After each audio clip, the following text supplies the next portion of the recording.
Basilica of Bob Jesus കാണാൻ വേണ്ടിയിട്ട് പോവുകയാണ്. ഗോവ ബീച്ചിൽ നിന്ന് ഡയറക്റ്റ് വണ്ടിയില്ല. അപ്പൊ നമ്മള് മഡ്ഗോവ ബസ് സ്റ്റാൻഡിലേക്ക് തന്നെ തിരിച്ചു വന്നിട്ടുണ്ട്. ഇവിടുന്ന് അങ്ങോട്ട് ഡയറക്റ്റ് ബസ് അങ്ങോട്ട് പോകാനുള്ള ബസ് കിട്ടിയിട്ടുണ്ട്. ടിക്കറ്റ് എടുത്തുണ്ട്. എത്ര രൂപ തന്നെ ടിക്കറ്റ്? 3 50 രൂപ ഒരാൾക്ക് 50 രൂപ. ഒരാൾക്ക് 50 രൂപയാണ് കേട്ടോ മഡ്ഗോവയിൽ നിന്ന് അങ്ങോട്ട് പോയത്. ഓൾഡ് ഗോവയിലേക്ക് പോകുന്ന വഴിയാണ് നമ്മുടെ അടൽ സേതു ബ്രിഡ്ജ് ഉള്ളത്. ഇത് റോക്ക് ബ്രിഡ്ജുകളിൽ ഇന്ത്യയിലെ തന്നെ ഏതാണ്ട് വലിപ്പത്തിൽ 3-ാം സ്ഥാനത്തുള്ള ബ്രിഡ്ജാണ് കേട്ടോ. കാണാൻ നല്ല അടിപൊളിയാണ്. ഇവിടെ നിന്ന് ഇറങ്ങി നിന്ന് കാണണമെന്നുണ്ടായത്, പക്ഷെ അത് നടക്കില്ല. ഭയങ്കര ലോങ് നിന്ന് കാണുമ്പോൾ ഭയങ്കര രസമാണ് അത് കാണുമ്പോൾ.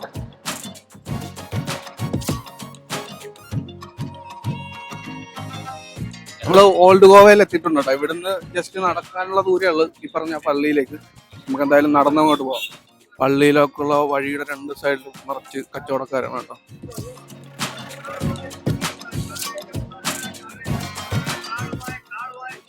ഈ സൈഡ് നോക്കി, ഈ സൈഡ് മൊത്തം കടല, കപ്പലണ്ടി അങ്ങനത്തെ ഉള്ള ഐറ്റംസ് ആണ് കേട്ടോ. ഒരുപാട് ഷോപ്പുകളുണ്ട്. ഇവിടുത്തെ ഈ കടലയുടെ ഒക്കെ വലിപ്പം നോക്കി നമ്മുടെ അവിടെ കിട്ടുന്നതിനേക്കാട്ടിലും ഒക്കെ നല്ല സൈസുള്ള കടലയാണ് കേട്ടോ. ഇത് ഇവിടെ തന്നെയാണ് ഇത് വറുത്തെടുക്കുന്നത്. അവര് വറുക്കുന്ന സാധനമാണത്. നോക്കി അത് ലൈവായിട്ട് അപ്പുറത്തുനിന്ന് വറുത്തിട്ട് കൊണ്ട് എടുത്തോണ്ടിരിക്കുകയാണ് കേട്ടോ. പള്ളിയിലേക്ക് നടക്കുന്ന വഴിയിൽ കുറെ കടകളുണ്ട് കേട്ടോ. കുറെ സാധനങ്ങൾ, ഫുഡ് ഐറ്റംസും ബാഗും ഡ്രസ്സും അങ്ങനെ കുറെ സാധനങ്ങളുണ്ട്. അവിടെ എല്ലായിടത്തും നല്ല ആളുമുണ്ട് ഇപ്പൊ.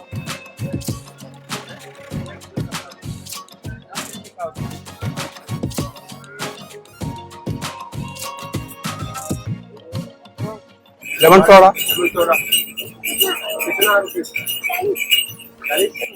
40 രൂപയാണ് കൈസ് ഒരു നാരങ്ങ വെള്ളത്തിന്. 20 രൂപയാണ് ഒരു ചായക്ക്.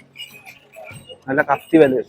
ഇതാണ് കേട്ടോ പള്ളിയിലേക്കുള്ള എൻട്രൻസ് എന്ന് തോന്നുന്നു. നമുക്ക് എന്തായാലും പോയി നോക്കാം. ലോകത്തിലെ തന്നെ ഏറ്റവും പഴക്കമുള്ള ദേവാലയങ്ങളുമായ ഗോവയിലെ ബോബ് ജീസസ് ചർച്ചിലാണ് കേട്ടോ നമ്മളിപ്പോൾ ഉള്ളത്.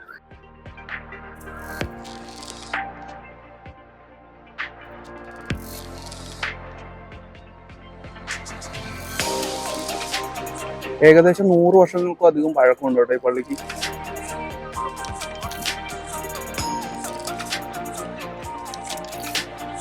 വിശുദ്ധ ഫ്രാൻസിസ് സേവ്യറിന്റെ പേരിലാണ് ഈ പള്ളി അറിയപ്പെടുന്നത് കേട്ടോ.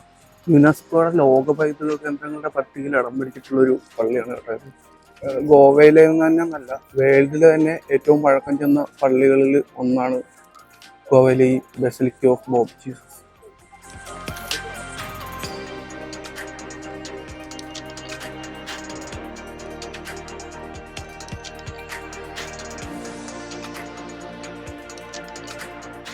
ഇതിനടുത്ത് തന്നെ പുതിയൊരു പള്ളിയുണ്ട് കേട്ടോ. ആ പള്ളിയിലാണ് വിശുദ്ധ ഫ്രാൻസിസ് സേവറിന്റെ 400 വർഷത്തിലേറെ പഴക്കമുള്ള മൃതശരീരം സൂക്ഷിച്ചിട്ടുള്ളത്. നമുക്ക് അവിടെ പോയി കണ്ടു നോക്കാം. നമുക്ക് വീഡിയോ എടുക്കാൻ പറ്റുമെന്ന് തോന്നുന്നില്ല, അവിടെ ക്യാമറ അലൗഡ് അല്ലായിരിക്കും. നമുക്ക് എന്തായാലും അങ്ങോട്ട് പോകാം. ഈ കാണുന്ന കത്തീഡ്രലിന്റെ അകത്താണ് ആ മൃതശരീരം സൂക്ഷിച്ചിരിക്കുന്നത്. 10 വർഷത്തിലൊരിക്കലാണ് അത് ആൾക്കാർക്ക് കാണാൻ വേണ്ടി പറ്റുക. അപ്പൊ ആ ടൈമാണ് കേട്ടോ ഇപ്പൊ. ഇതാണ് ഇതിന്റെ എൻട്രൻസ്. ക്യാമറയും ഷൂട്ടിങ്ങും ഒക്കെ അലൗഡ് ആണോ എന്ന് അറിഞ്ഞൂടാ. ചർച്ചിന്റെ ഉള്ളിൽ വീഡിയോഗ്രാഫി, ഫോട്ടോഗ്രാഫി ഒന്നും തന്നെ അലൗഡ് അല്ല. പക്ഷെ ആ കോമ്പൗണ്ടിന്റെ അകത്ത് ഷൂട്ട് ചെയ്യാൻ പറ്റുമെന്നാണ് അവർ പറഞ്ഞത്. നിങ്ങൾ അകത്തേക്ക് കടന്നിട്ടുണ്ട്. നല്ല ചെക്കിങ് ആണ് കേട്ടോ. 10 വർഷത്തിലൊരിക്കലാണ് ഈ ബോഡി നമുക്ക് കാണാൻ പറ്റുന്നത്. അതുകൊണ്ട് തന്നെ മറ്റു രാജ്യത്തു നിന്നൊക്കെ ഒരുപാട് ആൾക്കാർ ഇത് കാണാൻ വേണ്ടി വരുന്നുണ്ട് കേട്ടോ. ഇത് രണ്ടും ഒരു റോഡിന്റെ 2 സൈഡിലായിട്ടാണ് കേട്ടോ. ഇതാണ് പുതിയ കത്തീഡ്രൽ. ഇതിലാണ് വിശുദ്ധ ഫ്രാൻസിസ് സേവറിന്റെ ശരീരം ഇപ്പം നമുക്ക് കാണാൻ പറ്റുന്നത്. ഇതിനുള്ളിലാണ് വെച്ചിരിക്കുന്നത്. വൻ സെക്യൂരിറ്റിയാണ് കേട്ടോ. നമ്മൾ ആദ്യം പോയതാണ് ഓൾഡ് ചർച്ച്. അവിടെ ഒരു ആർട്ട് ഗാലറിയും അങ്ങനത്തെ കുറെ സെറ്റപ്പ് ഒക്കെ ഉണ്ട്.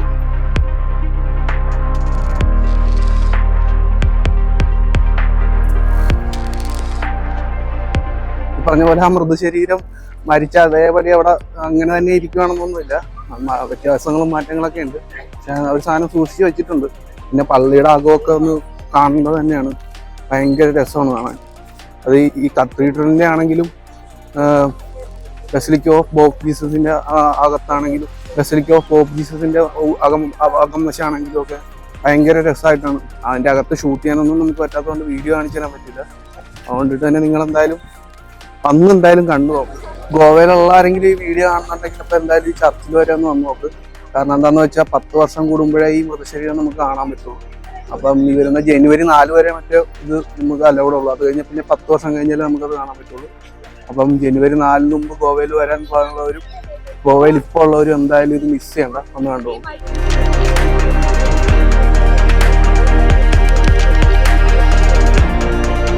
നമ്മൾ പള്ളിയിൽ നിന്ന് ഇറങ്ങിയിട്ടുണ്ട് കേട്ടോ. ഇതാണ് എക്സിറ്റ്. പള്ളിയിൽ നിന്ന് ഇറങ്ങി ഇവിടെ മൊത്തം ഫുള്ള് തിരക്കും കച്ചവടക്കാരും തിരക്കും ഒക്കെ ആയിട്ട് ഒരു രക്ഷയില്ല.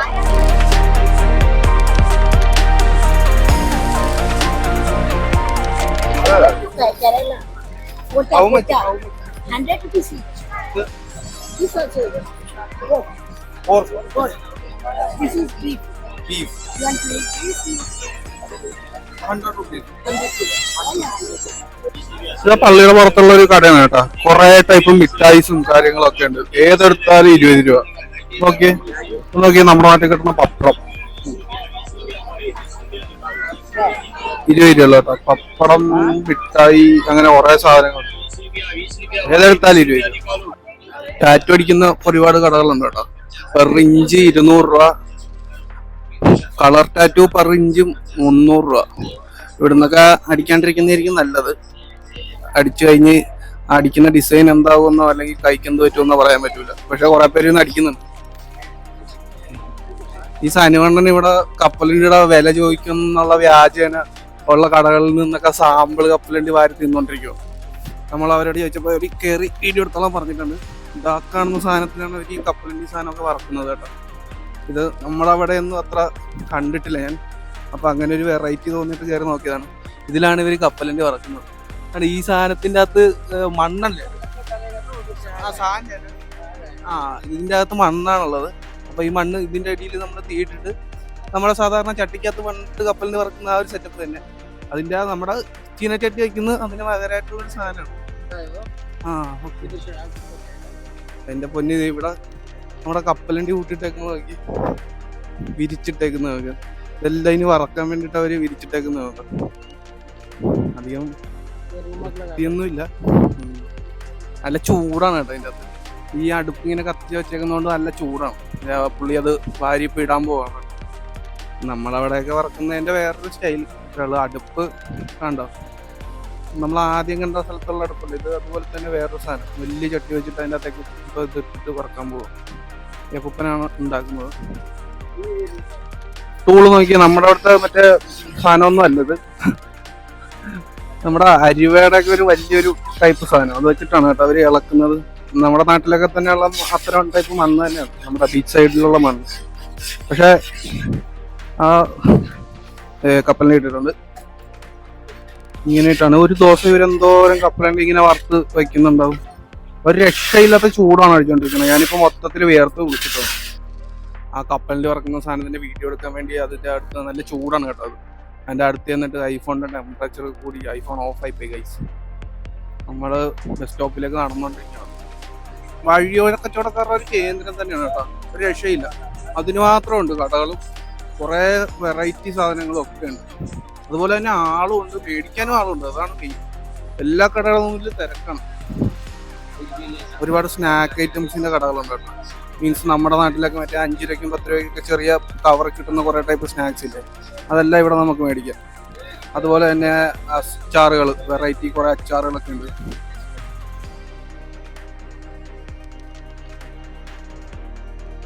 വീണ്ടും ഒരു ടാറ്റു അടിക്കുന്ന കട. അവിടെ അതേ ഒരു ബ്രോ ഇരുന്ന് ടാറ്റു അടിക്കുന്നുണ്ട് കേട്ടോ. അടിക്കാൻ പോവാന്ന് തോന്നുന്നു. ഒരുപാട് ക്ലോത്ത് ഐറ്റംസും ഒക്കെ ഇവിടെ കിടക്കുന്നുണ്ട്. ഫിക്സഡ് റേറ്റ് ആണ്, 200 രൂപയാണ് ഫിക്സഡ് റേറ്റ്. 200 രൂപയെന്ന് തോന്നുന്നു കേട്ടോ. ഇനി चूड़ीदार ड्रेस पे 200 rupees final rate, 200 rupees best quality, अच्छा क्वालिटी रहेगा. सब कस्टमर आता लेके जाते, खाली 200 रुपया.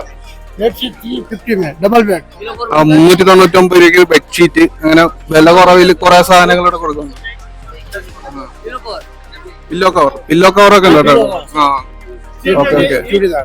നമ്മളെ വീഡിയോ എടുക്കുന്ന കണ്ടപ്പോഴത്തേക്ക് അവർ വന്ന് നമ്മളോട് സാധനങ്ങളൊക്കെ പറഞ്ഞു. ഓക്കെ ടാറ്റാ. ഡ്രസ്സിന്റെ ഒക്കെ കട ഇവിടെ വേറെ ഒരുപാടുണ്ട് കേട്ടോ. ഡ്രസ്സ്, ഫുഡ് ഐറ്റംസ്, കണ്ണാടി, സോപ്പ്, ജീപ്പ്, കളിപ്പാട്ടം, ലേഡീസ് ബാഗ്സ്, എല്ലാത്തിനും ഒരുപാട് കടകളുണ്ട്. നമ്മളത് കഴിഞ്ഞിട്ട് നമ്മൾ ബസ് വന്ന് ഇറങ്ങി അവിടെ എത്തിയിട്ടുണ്ട് കേട്ടോ. എന്തെങ്കിലും കഴിക്കണം, പക്ഷെ ഇവിടെ ഒന്നും നല്ല ഫുഡ് കിട്ടാൻ ചാൻസ് ഇല്ലെന്നാണ് നമ്മൾ ആ പള്ളിയുടെ വാതിക്കൽ ഒരു മലയാളിയുടെ ഒരു കട ഉണ്ടായിരുന്നു. അപ്പോൾ അവരോട് ചോദിച്ചപ്പോൾ ഇവിടെ ഒന്നും അങ്ങനെ നല്ല ഫുഡ് കിട്ടൂലെന്നാണ് പറഞ്ഞത്. നമുക്ക് എന്തായാലും നോക്കാം.